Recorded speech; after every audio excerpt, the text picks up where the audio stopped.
I'm Thomas Wharton, a painter, and I'm doing a show here at the Frechard Gallery in Pittsburgh, my first show in Pittsburgh.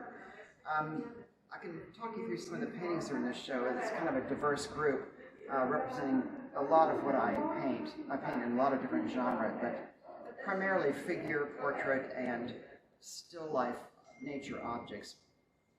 In this part of the gallery are figural pieces. And these came about a number of years ago when I was still living in New York. A friend of mine invited me to his show where he showed some male nudes, and he suggested, you should do some of these. And I thought about it, and I started working with a model, and it's only so much somebody can hold for a while before the pose becomes rigid.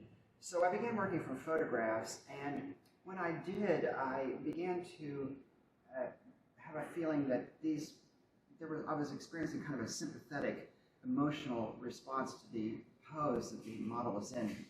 And by chance, one day I was on the street and I happened to pass a homeless person on the street who was naked from the waist up. And I realized when I saw this man that there was a difference between nude and naked, and that nude was the art term, and that it was a polished over term, but the person who was without clothes was actually naked. And that's a very powerful thing.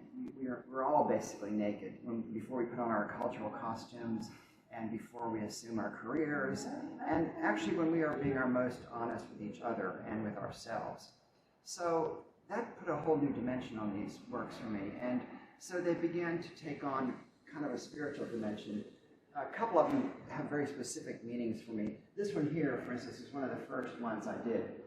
And it suggests to me a blooming or a coming out of almost a chrysalis like a butterfly does. And so I named it after Adam, the mythological first man. Others are different. This one, for instance, this painting, I really enjoy reading poetry, and I have many favorites. But recently I was acquainted with Harry Martinson, who was a Swedish poet novelist, won the Nobel Prize. And I came across a poem of his called The Visions.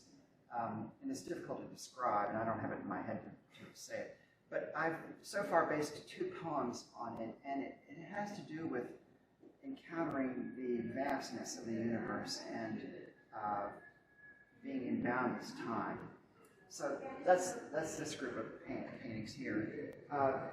Over here are paintings that are more like what I do in connection with nature.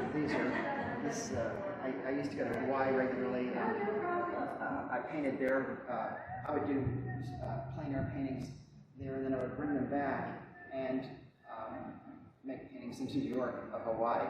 This is actually a formation of clouds that occurred. I used to stay on the north shore of Kauai at Hyena, and every morning was a dramatic show, and this is just one of those mornings, Here, I paint a lot of flowers. I mean, all artists love to paint flowers, and they just do. And it's not just, I don't actually try and paint flowers so much as I try and paint what it feels like to be in the presence of it. And I'm especially fascinated by the geometry of flowers. And so a lot of this is really more about geometry than it is about the flower as such. I mean, like this is a peony, and when people have seen it, they said, oh, it looks just like a peony. It actually doesn't to me. But it is, but it's more really stylized in my mind, and more really about the complexity. It's almost like a labyrinth, the complexity of that really amazing flower. These are sea grapes. These I also picked up in Hawaii. They're actually quite large, and they make wonderful shapes when they dry. And these are all flowers that I've either grown or, this painting actually. One of the people that's influenced me a lot is Georgia O'Keeffe. I like her, not so much her subject matter, but I love the way she handles shapes. And she knows how to put a picture together, and I have her complete works. And in one of them, there's a lot of places where she would combine still life objects in an interesting way. And so that's what this is about. It's kind of an homage to her. I also do portraits. This is a more stylized version of what I'm going to be doing more of in the future. I'm a signature member of the Portrait Society of America, and I've done a great many portraits that are realistic and really portray the people. And I love doing portraits, maybe most of all, because when you paint someone and you begin to really, people talk about painting their soul. If you paint what's there, if you paint the landscape of their face, their life is on their face. It just is etched there. And one of the things that I love about it is there's a point with a portrait where I know I'm seeing what they looked like as a child. And when I see that, I know the painting's done. So, but I wanted to try and expand the expressiveness in portraits. And so this is one of those ways where I'm doing it. And it's where I'm incorporating things like more fragmented planes and things like that too. And also color, it wasn't that red.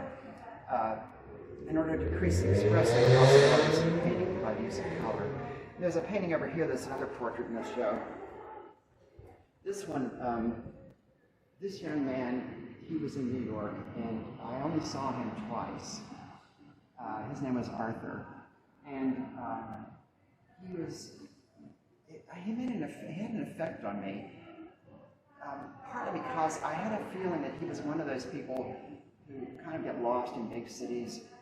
They come there with dreams or things, and something doesn't work out for them, or they get beaten down by the pace or something.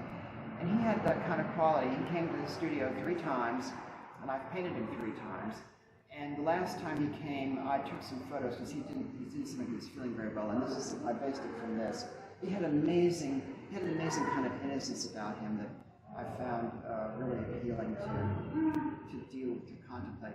And this one also, I've done something different than my usual style, which is more, I'm not a photorealist. It kind of looks that way when you actually get to the paintings. But this one's much, much looser handling with much looser brush work. Once again, for the purpose of increasing the expressive possibilities.